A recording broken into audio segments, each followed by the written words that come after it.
15 seconds. Guidance is internal. 10, 9. Ignition sequence start. Space Nuts. 5, 4, 3, 2. 1, 2, 3, 4, 5, 5, 4, 3, 2, 1. Space Nuts. Astronauts report it feels good. Hello again and welcome. Thank you for joining us on Space Nuts. It's all about astronomy and space science, and sometimes it's about animals because they interrupt us from time to time. My name is Andrew Dunkley, your host, and today we've got a lot to talk about. A shameless self-promotion by Fred Watson about a particular new book.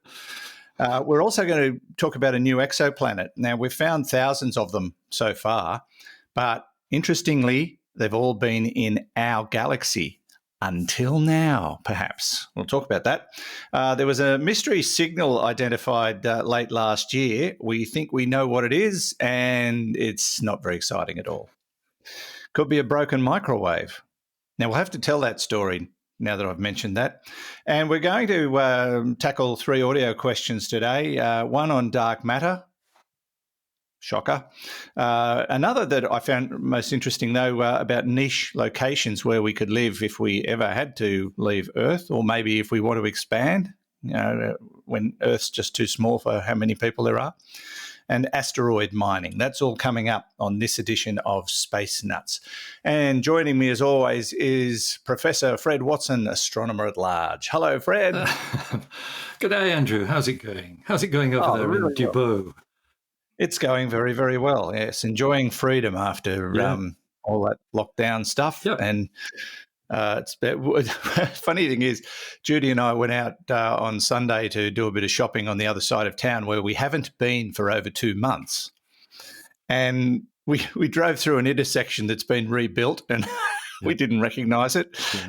And a petrol station has turned up that that wasn't there before. So it's just really weird.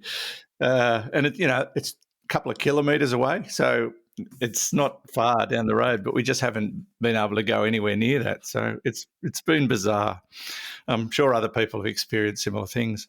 Now, Fred, we've got a lot to tackle today, but first of all, Space Warp. Yeah. Space Warp, the book. The book, Space Warp, the book.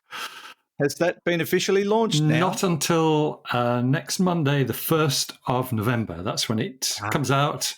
It's got words on the back as well, including some very nice... costs extra. Well, yeah, there's some very nice endorsements by some famous people, including the founding head of the Australian Space Agency, Megan Clark, and the Astronomer Royal for Scotland, Catherine Haymans, Dr. Carl, who you will know of, has written something nice, as has Alan Duffy and Libby Gleeson, who's a famous children's author. And this is a book for young people. That's why Libby has played her part. Oh, nice. Yeah. Note well, I was not asked. Well, look, it's not me who does this. It's the publisher. They just pick the people. I don't care. No, the publisher. I wouldn't have said anything nice anyway, Fred. I'm going to throw in another bit of self-promotion, Andrew, because alongside the book, there is the calendar, the 2022 Space Warp calendar, which look at that. is, because the book's full of my cartoons and there's lots of them in there. You do your own calendar, things like that. Wow. So, yes, that will, we hope, be available, both of them will be available via the Space Nuts website, Space Nuts podcast website. Yes, we've got a Space Nuts shop on our website, so we'll make sure that they're available there. So we'll let you know when they'll pop up, but it won't be long. But yeah, congratulations, Fred. I know you've been working hard on that, and it's very exciting news indeed. So can't wait to get my free copy. You will. No, you'll get one. Don't worry. You're on the list. Yes, right at the bottom. All right. Yes, it's called Space Warp, by the way. It's a book about astronomy for young people. So, if you've got a budding young astronomer or space traveller in the family, there you go. It could be for them. Now, speaking of space travellers, we are, it's not so much about space travel. It's about observing beyond our locality in space. And that is a new exoplanet. Now, to date, we've found several thousand of them, and we continue to find them through the various techniques. But this one is different. This one may well be the first exoplanet discovered beyond our galaxy. Now, most people will probably say, well, yeah, that's no surprise. We should expect that. But still, pretty exciting to be the first one, if that's the case. It is. There's a lot of media hype around this story, Andrew. I know. And it probably isn't the first one. There've been other candidates. The thing is, detecting a planet of a star in a different galaxy is a monumental achievement. It is such a big thing. It's hard enough to find them in our own galaxy, and all the ones that have been found are probably within, I don't know, probably within a few hundred thousand. Not even a few hundred thousand, a few tens of thousands of light years away. There's some evidence of exoplanets in the region of the galactic center, which is about 27,000 light years from our solar system. So that's the sort of range that we're talking about. But when you get to galaxies, you're talking about things that are millions of light years away, and often billions. And let me sort of set the record straight a little bit, because there have been candidates for extrasolar planets, in extragalactic systems. In other words, galaxies beyond our own. There are already about 3 or 4 candidates for these, and of course, the difficulty is how do you prove it? So I would preface this story with that note of caution that it may well not be the first, but it's certainly a notable achievement, and it's a really interesting observation as well. It's of an object. So let me tell you that this has been detected by the Chandra X-ray telescope. It's not visible light telescopes that have picked this up, but a telescope that observes at X-ray wavelengths. And Chandra is a NASA observatory, the sort of X-ray equivalent of the Hubble Space Telescope. What they've done, the astronomers, they've been looking. Actually, I think they've looked at several relatively nearby galaxies, including M51, Messier 51, which is often called the Whirlpool Galaxy, because that's what it looks like. And that's about 28 million light years away, meaning it's 10 times further away than the Andromeda Galaxy, which is our nearest big galaxy. So it's quite a way off. But using the X-ray observatory, what they've been doing is looking at the X-ray signal from basically binary systems which contain highly condensed objects, by which I mean a neutron star or a black hole or both. It's usually the kind of scenario that we've got, and this is the way that most X-ray objects in the sky shine in X-rays. You've got something like a neutron star or a black hole with a companion normal star going around it.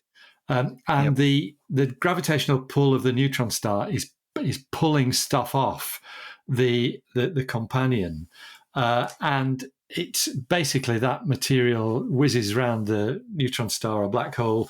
It gets highly heated and glows in X-rays. But now here's the trick: that region where the X-rays are produced is very small. And if you had a planet that was in orbit around one or both of these objects, the star or the neutron star or the black hole, whatever it is, if you have a planet in orbit around it, that planet could block off most of the X radiation coming from that small source of X-rays because of the superheated gas. And it makes available the transit method, the standard transit method, which is what we use in our galaxy, where a star passes in front, a planet passes in front of its parent star. We see a dip in the light, which has a very characteristic shape in its light profile. And that demonstrates that there is a planet in orbit around the star. And usually what you have to do is watch this for several transits. I think 3 is the minimum before you can guarantee that you've found that you have found a planet.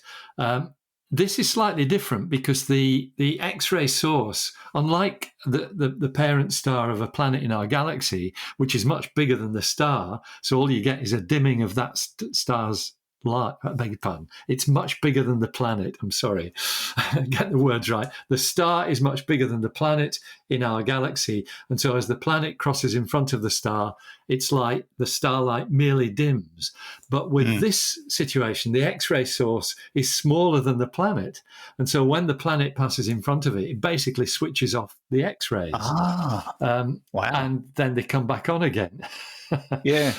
So there is a known X-ray source in M51, the Whirlpool galaxy. Its name is M51 ULS1, and that is either a black hole or a neutron star with a companion star, which is about 20 solar masses, and that basically is what causes the bright X-ray emission. So all that's been modelled from the X-ray emission. But now what you've got to do is monitor this and look for a planet or something blocking it off. And that's what they found.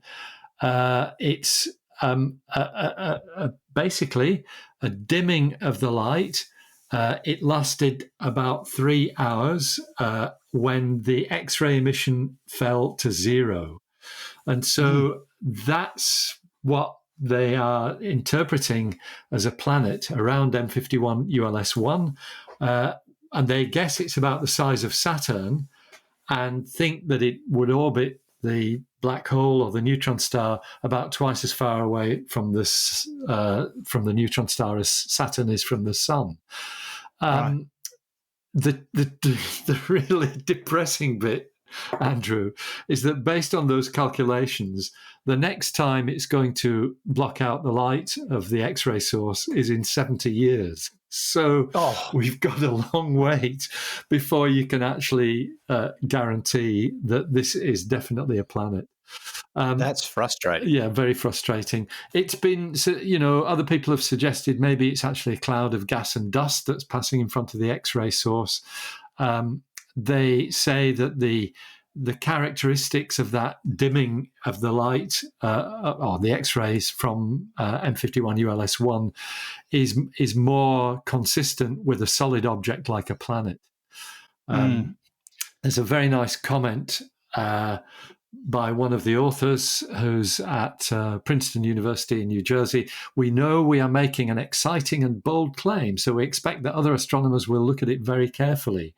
This is Julia Berntzen. She says, we think we have a strong argument, and this process is how science works. Yeah.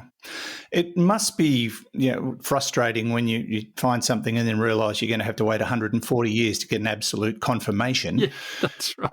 I dare say we'll find other candidates before that happens. Yeah, but I think we might. Why is it so difficult to confirm an exoplanet in another galaxy? Is it because when we look out, everything's just conglomerated into one mass? Yeah, well, that's partly it. Telling one from another is the issue. Yeah, so that's why you've got to. So if you were just looking at straightforward stars, you wouldn't have a chance because at the distance of M51, the bright ones will show up individually, but most stars just melt into a haze, a bit like the way we see the Milky Way, that haze of starlight. But X-ray sources are different. First of all, they're relatively rare within a galaxy, so you can pick them out easily because they are so bright in X-rays compared with the background from the galaxy itself. There's probably other aspects. I'm not that cluey about the details of X-ray astronomy, but I think it's likely that you would be looking for a different region of the X-ray spectrum for the kind of observations that we're talking about here from the what we call the extragalactic X-ray background, things of that sort. So it's a difficult task, and that's why you need something really extraordinary like an X-ray source and a tiny X-ray source, which is what this is, in order to have some evidence of a planet there. Yeah, well, hopefully, but yes, as we've mentioned, it'll be a while before we can for this one. That's properly right. confirm Yeah. it. But yes, look, logic says that there are probably squillions of exoplanets in other galaxies, just like there are in our galaxy. We've got planets around our star. We've found planets around many other stars in our galaxy. It stands to reason that the pattern repeats. Yes, that's right. So one day soon, I'm sure, we will confirm an exoplanet in another galaxy, and everyone will go, yeah, we thought that'd be there. It'll be exciting, but it'll also be expected. That's how I anticipate it going. So, and yeah, as you said, we've probably already discovered them. We just can't absolutely confirm it yet. That's right. There are other candidates that come from things like gravitational lensing or gravitational microlensing and things of that sort. Yes. Yeah. Yes. Yeah. All right. We wait with interest. We do. Of course. Can't afford the interest, but we're going to do it anyway. You're listening to Space Nuts, and you're watching us on YouTube if you choose to, where you can see the cover of Fred's new book, which he just showed us if you want to take a look at it, with Andrew Dunkley, of course. There he goes again. And Professor Fred Watson. Roger, your lots are here also. Space Nuts. Now, Fred, before we move to our next topic, I got a lovely email this week and basically asking for help. And I thought, well, yeah, why not? Let's give them help. Hi, guys. I'm an avid listener of your podcast and have just started working in marketing for the University of South Australia Innovation and Collaboration Centre based in Adelaide. And that's where they run the Venture Catalyst Space Program, which he tells me is a 6-month startup incubator for local and international companies in the space sector with the support of the South Australian Government Space Innovation Fund. And right now, this is from Daniel, he tells me that they're accepting applicants for the 2022 program. Now, that closes on November the 28th. And he was hoping we could mention it to our listeners and maybe get that message out to people who could take advantage of this wonderful opportunity. So there you have it. If you're interested in this 6-month program, for companies in the space sector, get in touch with the University of South Australia's Innovation and Collaboration Centre based in Adelaide and see what you can do for their 2022 program. I'm sure Daniel will be excited to hear from you. And you never know where it might lead. So good work, Daniel. Thanks for getting in touch. More than happy to give you a little plug on that program and wish you all the very best. And please stay in touch. Let us know how it goes. Sounds fantastic. Adelaide's becoming quite a centre for space in Australia, isn't it, Fred? Very much so, yes, with the Space Agency having its headquarters there. And South Australia, of course, has a long history of space activities going back to the Woomera days. And they've picked up all that again with this new wave of investment in space projects. I still love how we have sort of taken in the space program in Australia, and our very first rocket still lies on its side, rusting behind a chicken wire fence. I think that is that just underlines it for me. In terms of Australians' space, I think we'll improve on that. Maybe. What's more, it was an American rocket and the kangaroo burnt off, so you can still see the American USA underneath. I think that's hilarious. Let's move on. All right. Now, last December, there were media reports of a mystery signal that we've been trying to unravel, and it came from a place that sort of got people scratching their heads. Well, now we think we know what it is. Over to you, Fred. I might actually read what I wrote about it in this book, because I wrote about this. In December 2020, reports emerged that a signal had been detected at the Parkes Observatory in New South Wales in 2019, 3 years into the Breakthrough Listen project. That's a project to listen for extraterrestrial signals. Dubbed BLC-1 for Breakthrough Listen Candidate 1, the signal came from the direction of the nearest star, Proxima Centauri. Scientists are still working to identify its origin, but comment that it is 99.9% likely to be human-made interference of some kind. So I wrote this about 3 months ago, and now they've agreed that it is. Yeah. All the pundits that I spoke to said, look, it's got to be human interference. But there's a little bit more to the story. The signal had all kinds of similarities with what you might expect an extraterrestrial signal to look like, and in fact, people have been looking with the Parkes Radio Telescope at Proxima Centauri for a long time because it's a flare star. It flares out bursts of energy like our sun does, but because it's a red dwarf star, they're much more energetic. And so it's one that has been studied. We also know that Proxima Centauri has in orbit at least one Earth-sized exoplanet, and the suggestions here that that planet is, in the same way as the Earth experiences space weather from the solar flares, the space weather around Proxima Centauri B, that's the name of the planet, is pretty energetic. And I think most pundits think that would rule out the evolution and development of life. But yeah, it's the nearest neighbour. It's an object that's very easy to observe from our southern skies. And so the Breakthrough Listen team have essentially concentrated a little bit on Proxima Centauri. And sure enough, this signal came in. It reminds me a lot, Andrew, of the WOW signal that nobody wrote WOW. But the reasons why the signal could be artificial have been listed in a very nice conversation piece by Danny Price, who's one of the authors. He's at Curtin University in Western Australia. So Danny lists the things. His conversation piece, if you want to look at it, is called "A Mysterious Signal Looked Like a Sign of Alien Technology, but it turned out to be radio interference." That's telling it like it is. What Danny says is that they only saw BLC-1 when they were looking towards Proxima Centauri and didn't see it when they looked elsewhere in what are called off-source observations. Whereas normally interference leaks into the telescope from everywhere. So that was one thing. Second point is that the signal it only covers one narrow band of frequencies. And, natural astrophysical sources are usually over a much wider range. Normally, clouds of cold hydrogen aren't, but normally you would get a much wider range.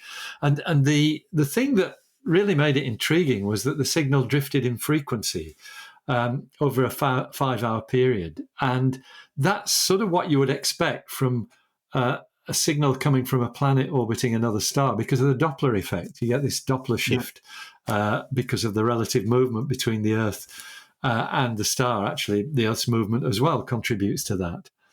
And it persisted for several hours. That's what they said. However, they have demonstrated, and I think it's a summer project that was being done by a PhD student, Sophia Sheik, I think is the name, the way her name is pronounced, a PhD student at Penn State in the USA, who ran lots and lots of tests, which have basically what has thrown out the techno signature idea, that which is of course a signature coming from a technologically advanced society. She has done this by going across the Parkes receiver's complete frequency range and actually found lookalike signals that are similar to BLC-1, which do appear in off-source observations.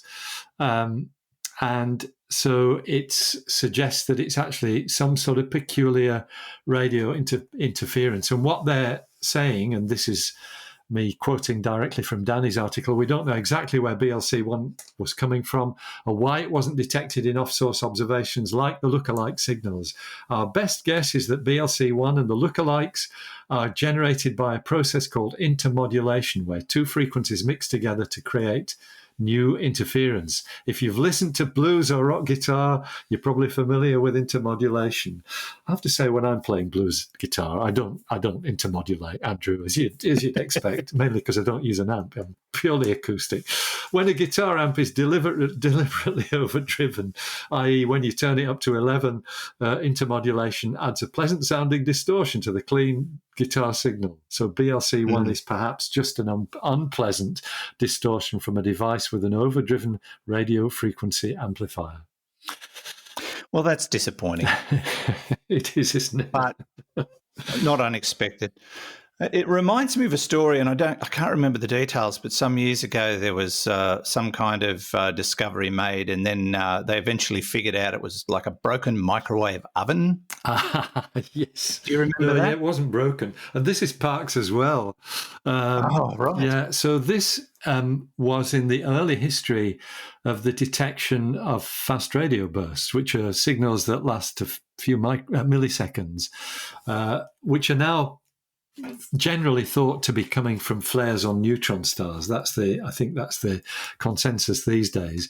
But in the early days, nobody had a clue what they were. And they found a whole succession of these signals, exactly like the what we might call the classical fast radio bursts, from the Parkes radio dish. They had this same intensity profile. They had a phenomenon called dispersion, which is actually something that happens to radio signals as they pass through space. The low frequency signals, let me get it the right way around. I always get this the wrong way around. I think the lower frequencies come last. They do, they're slower.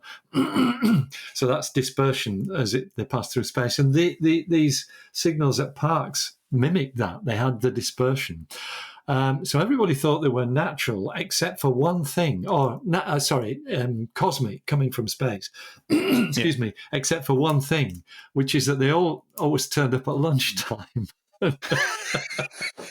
And anything that comes up on a period of 24 hours must be something to do with the Earth. So they started then looking at nuclear tests and jet aircraft interference. And it took a long, long time. And I've talked to one of the guys who actually discovered what it was, John Sarkisian, a great friend and colleague at the Parkes dish. Yeah. What it turned out to be was people... I should say they ran tests on all the microwave ovens in the district, and nothing that turned them on and off and everything, not got anything that resembled this thing. And I should say they gave it a name. They called them peritons, which is a fictitious animal invented by an Argentinian a fiction writer. So the peritons it turned out to be caused when somebody's cooking a meal. And they think that the cooking's done enough, but the microwave's still running, and they press the door open button, and it cuts the microwave, but it lets the radio radiation, as it decays, expand into space. That's and hilarious. They did several tests, and that's what it was. I think it was John Reynolds as the person. So that's what would happen, where it's finished cooking and it's giving you the 5 warning beeps, or however many it is, and you open the door before the beeps stop. It's more the radiation's escaping. It's more that you say, you're looking through the window and you've got 5 minutes on the timer, but after 3.5 minutes it's cooked, and you press the door open button then. So the magnetron is still generating the microwaves. The door opens, the microwaves escape into space, and they've got this frequency drop exactly as you'd expect. So that's what it was. Yeah. That's amazing. And it's not advised either, is it? We shouldn't do that. It's very naughty. That's right. And so it's now forbidden at Parkes. Which is why it gives you the warning beeps. Don't open the door till the beeps stop. That's what that's all about. It's not to tell you your food's cooked. That's right. Yes. Leave it up until the beeps stop. Another important safety tip from Space Nuts. Indeed. Yes. Look after your microwave. All right. So the mystery signal, not such a mystery. Not a microwave oven thing, but certainly some kind of interference. Of some sort. That's right. Yes. All right. This is Space Nuts. You're with Andrew Dunkley and Fred Watson. 0G, and I feel fine. Space Nuts. Now, if you are on social media, particularly Facebook, don't forget we have a couple of pages. We've got the official Space Nuts Facebook page, which you're more than welcome to join and to follow. But we also have a listener-created Facebook page, which we administer, but it's basically driven by the listeners, and it's the Space Nuts Astronomy Science Podcast Group. But if you do Space Nuts Podcast Group in your search engine on Facebook, you'll find it. And that's where well over 2,000 listeners now get together regularly to talk astronomy and space science. They ask questions of each other. They come up with theories and answers and ideas. They share photographs. Some people are sharing their astrophotography, which is fantastic. And you can be a part of that group just for the fun of it. And you can, I just spotted a message from my brother there that said, "Oh my God, Andrew, did you tell your Space Nuts listeners about the jet engine under Paul's place that caught fire?" Yes, I did. Yes. It's all on the Space Nuts podcast group on Facebook. So check it out. It's a fun place, and it's for you. We don't get very involved. I might occasionally drop in a comment, but it is for you, so you can talk to each other. All right, Fred, let's tackle some questions. Oh, good grief, shock horror. This one's about dark matter. Hello, Andrew and Fred. This is Michael in Evanston, Illinois, in the United States. I have a couple of questions about dark matter that mainly relate to Einstein's famous equivalency principle with respect to matter and energy, the E equals mc squared formula. Is there a process that we know of that converts dark matter into energy, like, for example, around a black hole? Is dark matter part of the matter that results in the terrific energy that's released? I think that's it. Thank you. Love your show. Take care. Okay, you too, Michael. Thanks for the question. Lovely to hear from you. So basically asking if there is a process that converts dark matter into dark energy. Is that what he said? No, that converts dark matter into energy. Into energy. Yeah. In the same way that, the nuclear processes inside the sun convert matter into energy. But in that case, it's normal matter. That's a really good question. I might just start with a comment from Pedant's Corner, which is where all astrophysicists sit.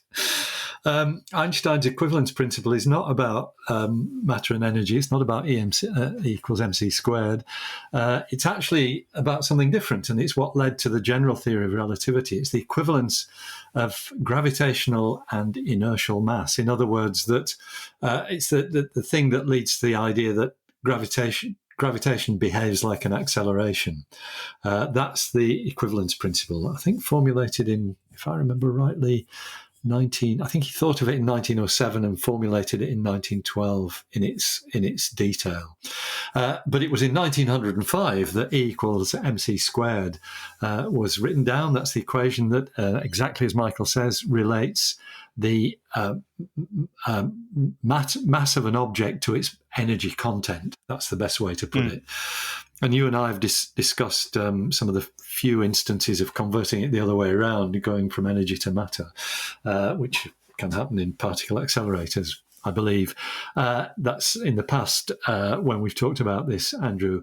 But it's a really intriguing idea that are there processes like nuclear fusion, for example, or nuclear fission, that relate to dark matter and energy? And I'm not sure what the answer is to that. My guess is that there may well be.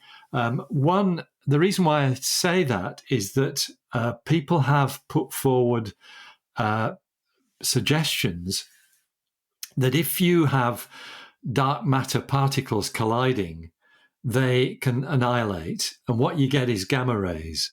And in fact, people have looked for gamma rays with a particular spectrum profile coming from the center of our galaxy, where we think the dark matter is at its densest, and that's where you would expect dark matter particles to collide and release these gamma rays. So that would be an example of exactly what Michael is suggesting, the conversion of matter to energy, albeit dark matter, something that we only see through its gravitational interaction.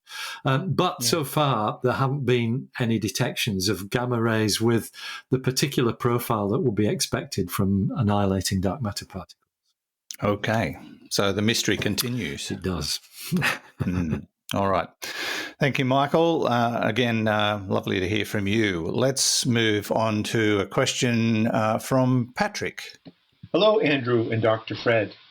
My name is Patrick, and I live in New England in the USA. I was wondering if there are niche locations in the solar system that would be Goldilocks locations. For example, the poles of Mercury, where the one side is very hot, the other side is very cold, but it would be possible to live in between them and use the temperature difference to power all kinds of things that are needed for life support.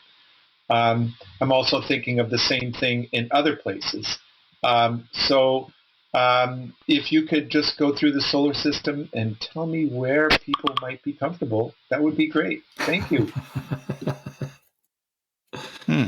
Interesting. Yeah, that's a good thought. Obviously, Earth is perfect. It's it's not, but in terms of liquid water position in the solar system, distance from the sun, everything about it just falls into place for the proliferation of life, and we can walk around freely and breathe the air and drink most of the water, some of the water.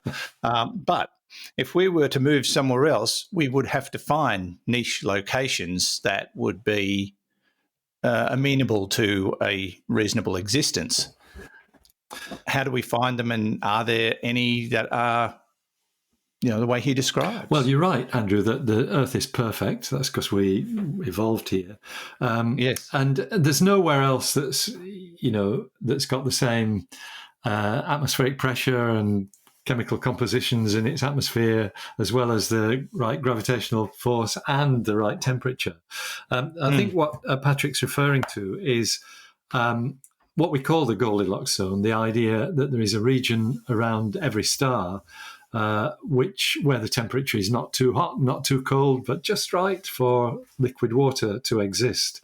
And that is where we sit in our solar system.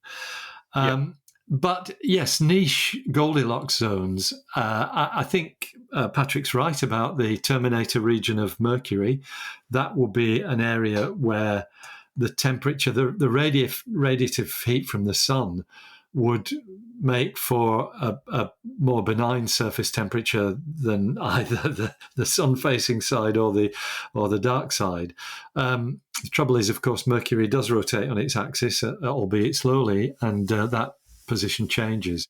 But that would be, I guess, one example of the kind of Goldilocks zone that he's thinking about.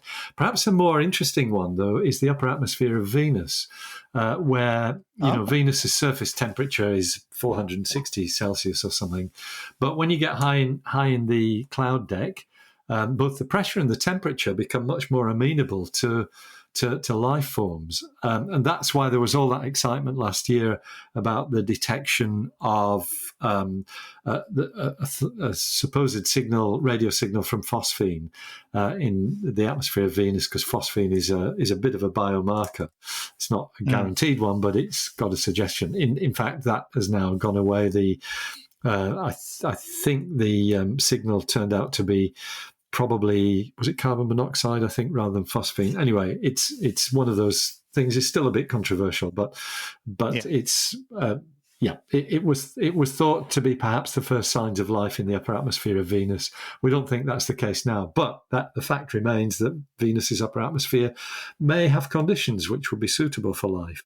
When you look elsewhere in the solar system, once you get beyond the Earth, then you're outside the traditional, or the classical, if I can use that word again, Goldilocks zone, because when you get to Mars, it's only infrequently that you can find temperatures on the surface of Mars where liquid water could exist. And the problem there is the pressure is so low, the atmospheric pressure is so low that it just tends to evaporate.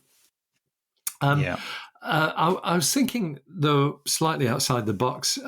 Jupiter's moon Io has lava lakes. The heating of Io comes from the tidal forces exerted on it by Jupiter. And so you could regard Io perhaps as a kind of quasi Goldilocks zone. And it may well be that we've got these water worlds out there as well with a layer of ice over a liquid water ocean, over a sort of warm rocky core.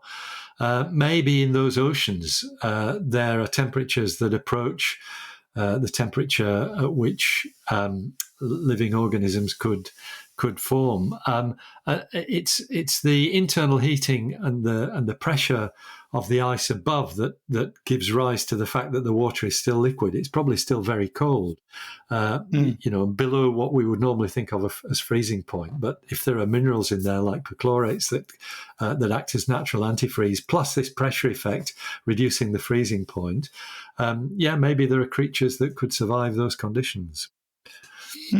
So fascinating. Yeah, probably a few niche places. A good question, though. Yeah. Thanks, Patrick. Not so good for humans, though. But while you were talking, I was looking down at a book I read recently by Kim Stanley Robinson called 2312, and it had a human colony on Mercury, and they lived in a city called Terminus, I think, and it was on a rail, and the rail got expanded by the heat of the sun, and pushed the city along around the planet. And they were always just on the shadow side of the terminus. That's fantastic. Or the Terminator. Yeah. And the city just got pushed around and around and around the planet, and everyone lived happily in the Goldilocks zone of Mercury. So that's how Kim Stanley Robinson solved the problem. Very good. But, it's an interesting puzzle. So, if we do ever have to move, we will have to be ingenious about it, that's for sure. Yeah, we're likely to move the other way, though, aren't we? As the sun gradually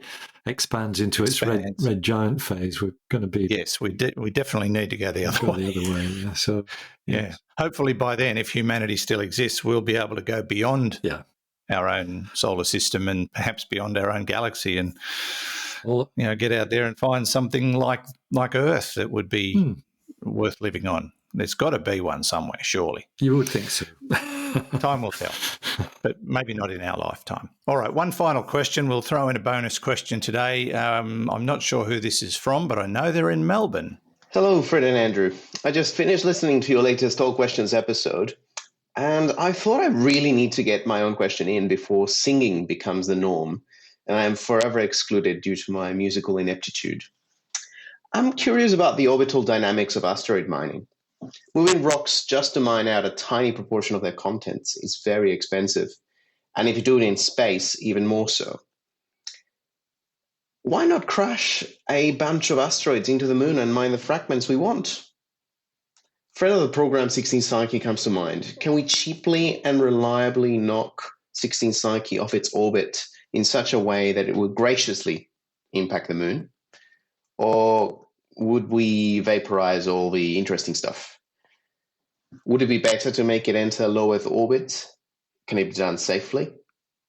Thanks a lot. I love the show, and it has made all of Melbourne's lockdowns, all 6 of them, so much more bearable. Greetings from south of the border.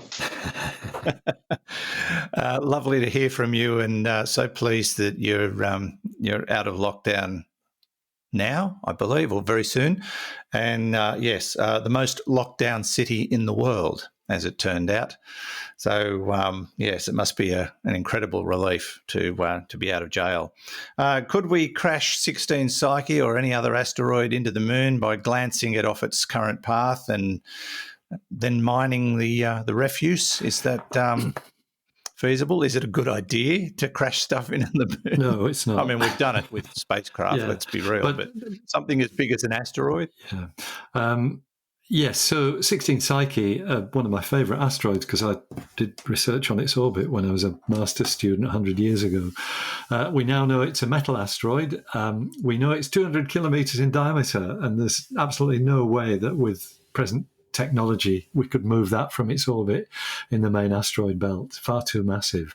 There have been suggestions for moving small asteroids, and we're talking now about objects maybe a few metres across, which might still be rich in rare earths and perhaps metals and other minerals. That was discussed probably a decade ago, about the time when NASA was, talking about retiring the space shuttle and what they were going to do next. Moving asteroids around was one of the things that was thought to be a good idea, with the possibility of mining them. Now, the thing about mining asteroids is that for most of the stuff that's on it, the place you want to use it is in space. You don't really want to bring it back to Earth or crash it into the moon. You want to do what's called ISRU, in situ resource use. It's a pretty big iconic term that's appearing now in things like the Space Agency's roadmap here in Australia, and I think that's really the way the space industry will be going. It'll be looking at things like remote mining of asteroids, 3D printing using the materials that are excavated, and 3D printing things like rocket components, as well as electrolyzing some of the water ice that might be found into rocket fuel, all done in situ rather than bring it back to Earth. There is a mission about to be launched, just talking about moving asteroids. The DART mission. Is it DART? Yeah, this is the one. DART, yeah, the double asteroid redirection test. That's it. Yeah, it's a NASA plan to go up there and try and deflect an asteroid 65803 Didymos. That's the one. Offline. Thanks for checking up on that. No, it's because it's a double asteroid. It's a binary asteroid, and the idea is to accelerate one component, the satellite, whose name I can't remember, the satellite asteroid, deflect that by a small amount, just to give it a tiny acceleration, and see what happens. Because we haven't, this is technology that we might need one day to move the orbit of an asteroid that threatens the Earth, which is a much bigger issue, and it's never been tested. So moving the asteroid's moon, or accelerating it by even a few millimeters per second, that would be an achievement. Why are they doing it with a binary asteroid? Because that's the easiest way to measure if you have generated the acceleration that you're looking for. Yes, they're using the DART spacecraft and the Draco, the Didymos Reconnaissance and Asteroid Camera for OpNav, which is an imaging instrument, so they can see whether or not they were successful. Whether it works, that's right. And whether or not they'll be able to actually move this asteroid, and it's a very important test for keeping the planet safe from a potential future impact. So we're really only in the very early stages of testing this kind of science. So deflecting objects to hit the moon, or which Fred and I agree on is probably not a good idea. It's way beyond our science at this point in time, but we're working on it, but more for the safety of the planet than for the mining industry. Yeah. And in fact, the last question, sorry, Andrew, to interrupt, the last question about could you put 16 Psyche into low Earth orbit? I think that would be catastrophic for human life on Earth if we did that. Okay. So another important safety tip on space: do not put asteroids into orbit around big ones like that. No. No, not on your life. Well, you probably wouldn't have a life after that. But yeah, thanks for the question. No, it's a really interesting discussion. It always throws up some amazing thoughts. And thanks to everyone who contributed to the program this week. It brings us to the end. By the way, if you do have questions for us, you can always send them to us via our website, spacenutspodcast.com. There's a little AMA link on the top where you can send us email questions or record a voice question, or you can go to the right-hand side of the homepage where it says send us your voice message. So I'm pretty sure that's self-explanatory. As long as you've got a device, whether it's a tablet or a phone or a computer or a laptop or something that hasn't been invented yet with a microphone, you can send us your voice questions. Don't forget to tell us who you are, where you're from. We love to know where you're coming from, both literally and figuratively. So, yes, send us your questions. We are at the end of yet another episode, so thanks for joining us. And thank you, as always, Fred. It's a great pleasure. Good to talk, and we'll speak again soon. And good luck with the book launch. Hey, next Monday. There it is again. Space Warp. Space Warp. We're going to make it into a TV series. Hope so, yeah. Thanks, Fred. We'll catch you next week. See you later. Bye-bye. That's Fred Watson, astronomer at large, part of the team here at Space Nuts. And hello to Hugh in the studio. Hope you've solved that Rubik's Cube, which you've been working on for the last couple of weeks. And from me, Andrew Dunkley, thanks again for joining us. We'll look forward to your company on the very next episode. Bye-bye. Space Nuts. You've been listening to the Space Nuts podcast. Mission complete, Houston. Available at Apple Podcasts, Google Podcasts, Spotify, iHeartRadio, or your favorite podcast player. You can also stream on demand at Bytes.com.